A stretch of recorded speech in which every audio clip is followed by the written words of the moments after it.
any harm if Russia starts taking over countries in Europe, and I think it does. I think it makes it significantly more likely there's a nuclear exchange if they start invading other countries, if they got away with this one. Great. Oh, my MC.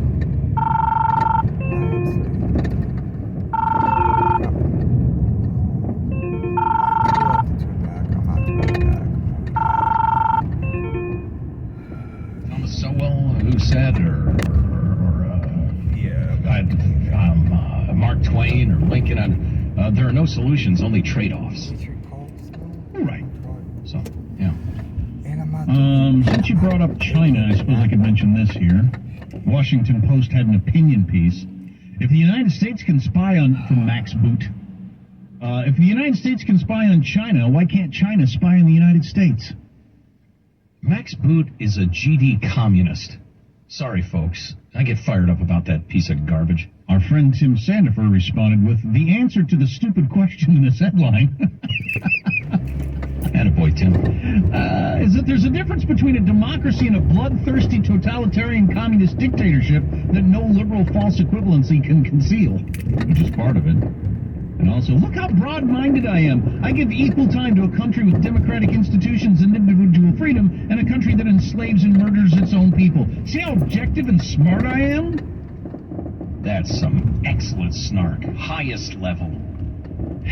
And we get this via email sometimes, this similar stuff. Do you realize, people don't ask to be unwise, so I shouldn't be mean to them. But that's like a football coach saying... One football coach saying, we've got to stop them from sacking our quarterback. And another coach saying, well, we try to sack theirs, so I don't understand how that's right. You're an idiot. You didn't ask to be an idiot? That's the last mean thing I'll say, but you're an idiot.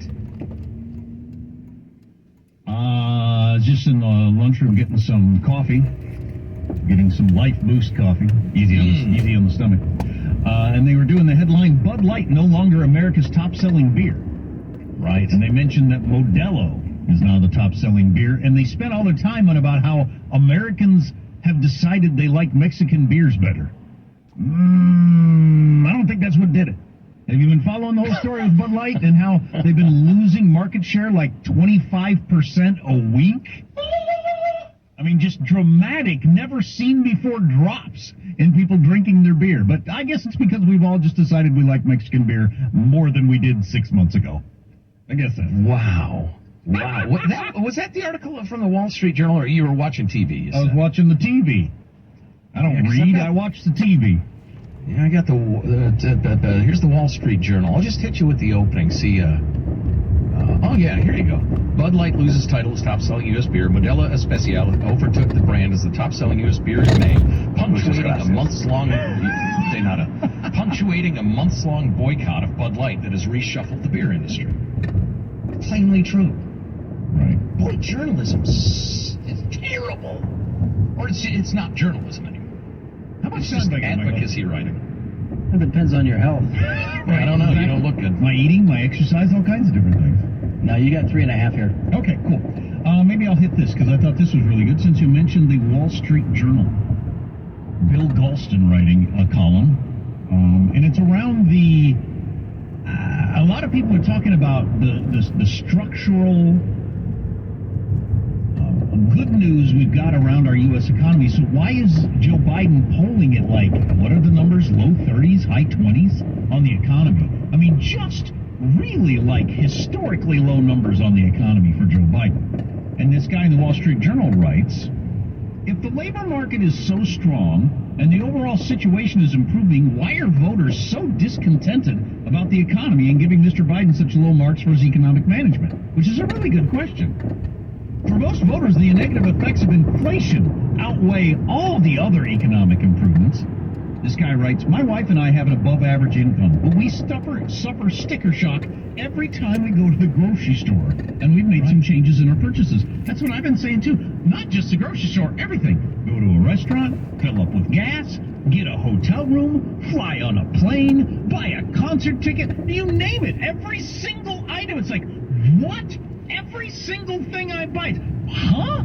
I can't believe what it costs. That's gonna outweigh any Wall Street Journal headline about the labor market participation number or anything like that. Right.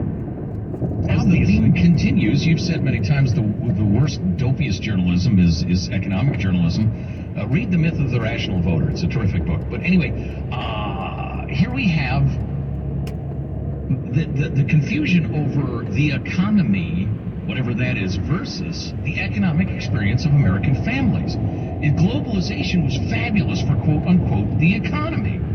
It brought a lot of wealth to the United States. Yeah, but to whom? In what way? Not working families in the Midwest or the so-called Rust Belt, for instance. So don't talk to me about, well, a rising tide lifts all ships. Oh, excuse me, my ship sunk like 75 feet yesterday. And now it's lifted 5. Thanks a million, economy. This guy writes, the consequences must be more severe for households that earn less than we do, as he said he was a good earner. Of course. As Americans have emerged from pandemic isolation and traveled to see family and friends, airline ticket prices have soared, housing has become much less affordable, both for renters and for younger adults trying to buy their first homes. A recent report from presidential bellwether Door County, Wisconsin, which is legendary for being, going back and forth and an indicator of where Americans are, underscores these trends. Rising grocery prices and labor costs forced the owner of a bed and breakfast to raise room rates by 15%. That's noticeable.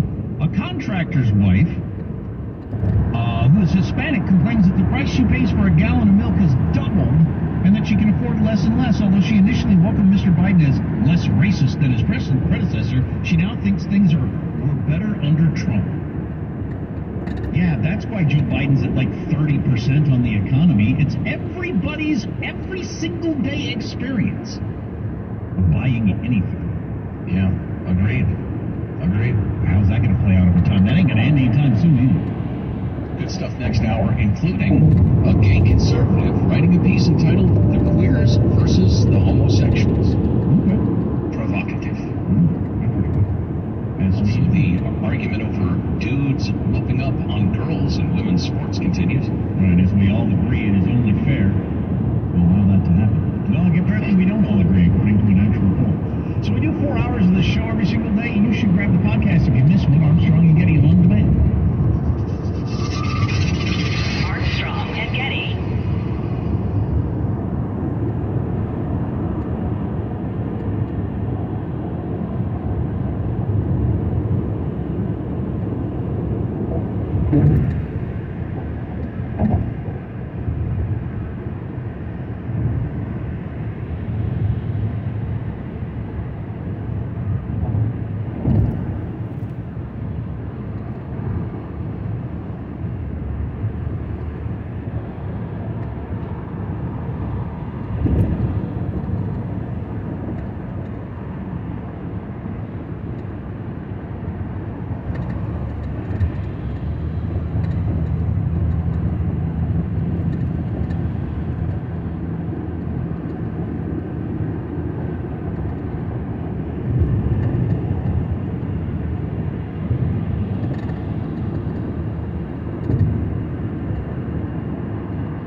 radio studio at the George Washington Broadcast Center.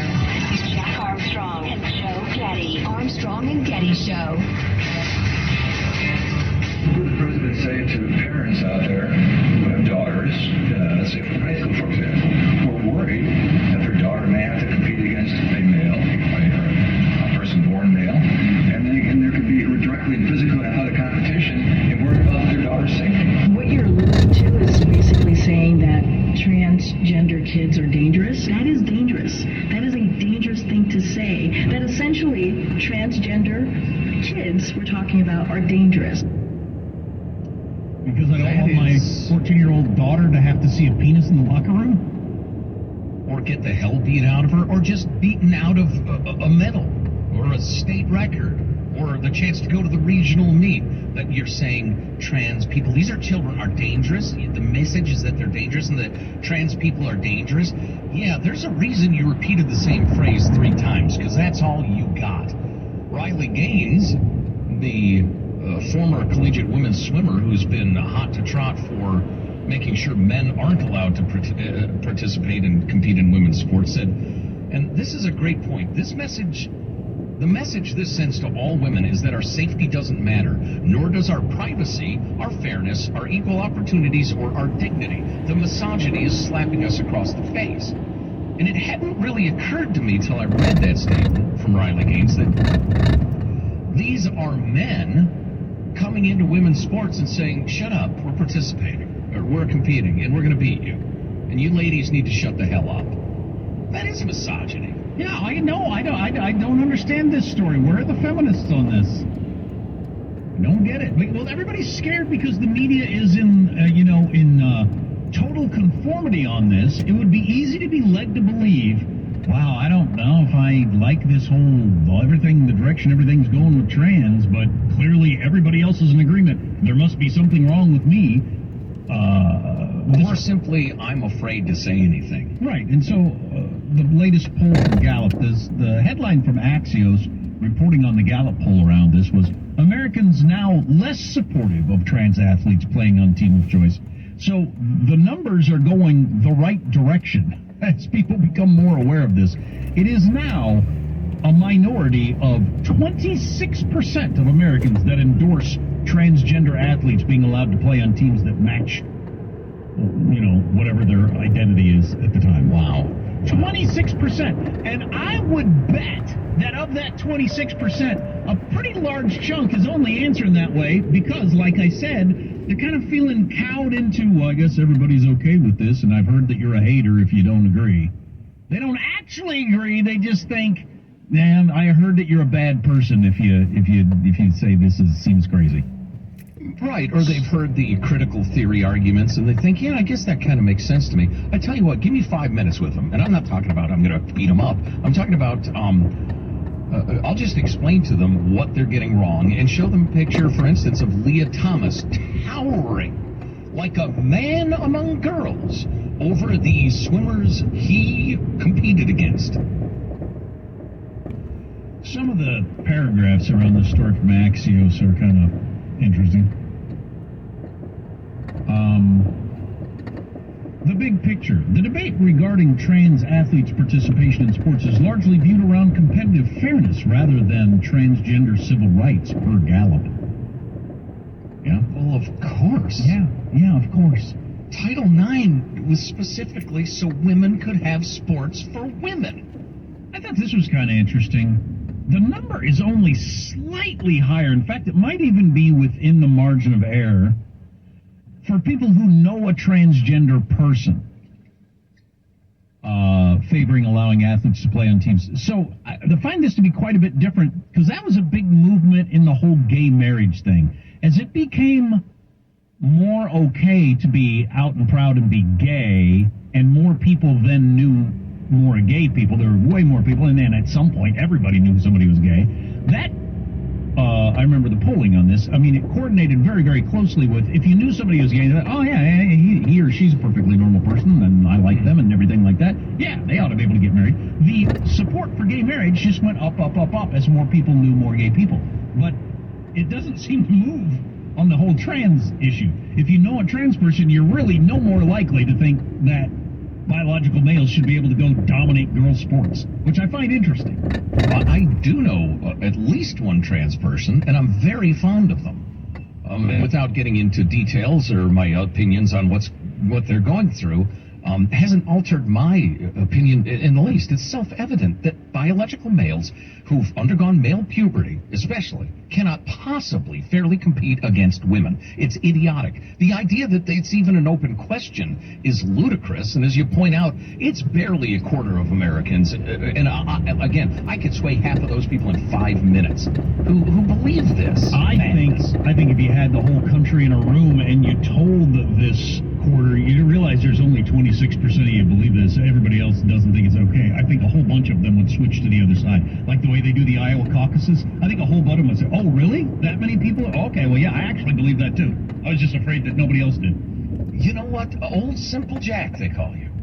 And that is a beautiful, simple truth. Here I am thinking, well, I will outshine them with my intellect. And you're right. A lot of them are thinking, everybody thinks this, so I better say I think it. Because most people are kind of sheeple. Right. You're so right. And the mainstream media is 100% for it. Right. By the way, you brilliantly anticipated some of Andrew Sullivan's points in his essay, Queer versus Homosexual. I really like Andrew Sullivan. He's a super smart guy. I often disagree with him, but he's one of those guys. He backs up his arguments, and you've got to respect him intellectually. Well, it's a super interesting guy. Devoutly religious, Catholic, gay man. Terrific writer, too. We're going to hear from him coming up. Is that what we're going to? I think we should, yes. Okay. And I think it's also worth re-noting, as the Axios headline mentioned, that the share of adults who endorse the transgender athlete thing, and I'm not talking about recreation. If it's recreation, nobody's going to get hurt. You know, you all decide for yourselves. I'm talking about competition, high school, college, professional, whatever. The proportion of Americans, the percentage who support that is shrinking pretty quickly. It's not trending toward, yay, biological men get to compete with women because that's equal rights. No, it's going in the opposite direction. The more people are exposed to the reality of it, the less they like it. I'll jam this in here real quick. The nation's first drag laureate will kick off the Pride Parade in San Francisco this weekend. Darcy Drollinger, ready for her first official appearance now that San Francisco has named that. You know, you have a poet laureate or whatever. A drag laureate is what they want. Nah, you don't really need that, but go on. The artist, nightclub owner, and newly appointed government official, you're a government official, stood in the living room of her San Francisco apartment as two helpers grappled with a set of bejeweled, custom-made artificial nails, wedged her into a pair of white patent stilettos, and a tight pink skirt suit. She stepped out of the house and into a very busy schedule. I'm speaking at the San Francisco Arts Commission. To say what? I'm also speaking at the Entertainment Commission, whatever that is, to say what, and I'm going to speak at a high school. Then I'll be at the parade with the mayor. What are you going to say at the high school? Why is the high school inviting you there? And what are you going to say at the high school kids that needs to happen in education? What is going on? They're selling radical queer theory. What is going on? Why is this happening? I just don't understand it. When was the vote? When did we have this conversation about whether or not, we talk about that, they don't have time for all the things they got to teach in school. Do they need to extend the day or the year or whatever to teach STEM and science and math and blah, blah, blah? When did we jam in enough time to have the trans laureate come give a speech about what? What is she going to say? Inclusion, Jack, equal rights, sacred American values. All right. Boys and girls locker rooms. Men competing against women in sports. It's equality. Probably worth tossing in as long as we're on the topic. The Biden administration is taking heat for violating the U.S. flag code with the pride flag display, which put the pride flag at the center of a flag display. U.S. law code says the American flag has to be at the center. And during their Up With Trans People rally at the White House, for some reason, some trans person lifted up her top and showed her new boobs. And she has been disinvited from the White House for life, blah, blah, blah. Yeah, I disavow. Not since Clinton was in the side office that we had bare boobs at the White House. much if it was necessary. Yes. You don't think it was necessary? I think it was. Got an amen from Hillary anyway. Oh, we got to get to Hillary's cackle when she heard about Trump's indictment. We got to get to that later, too. We have so much stuff to fit in today. Oh, you can stay with us. Armstrong and Getty. Terms and conditions posted. Text plan on US. Texting enrolls for recurring automated marketing messages. Message and data rates may apply. Apply stop to opt out. Terms and conditions apply. Visit ISSA online for details. Tired of the 9-to-5 grind? Looking for something different that's flexible, fulfilling, and pays well? How'd you like to get paid to work out? Now you can with ISSA, the global leader in personal fitness certification. There's a huge demand for certified personal trainers right now. And once you get ISSA certified, they guarantee you'll get a job. Trainers can make as much as $200 an hour. Yes, I said $200 an hour. And with ISSA, you can be certified in as little as 4 weeks. Just text ACT to 323232 now to get started for free. You do everything at your own pace and 100% online. Pursue your passion in specializations like yoga, nutrition, or strength training. Live your life on your terms. Get certified and train like you want. Start your own business, work at a gym, or make health and fitness your side hustle. Whatever works for you. Just don't wait. Get started today and be certified in as little as 4 weeks. Just text ACT to 323232.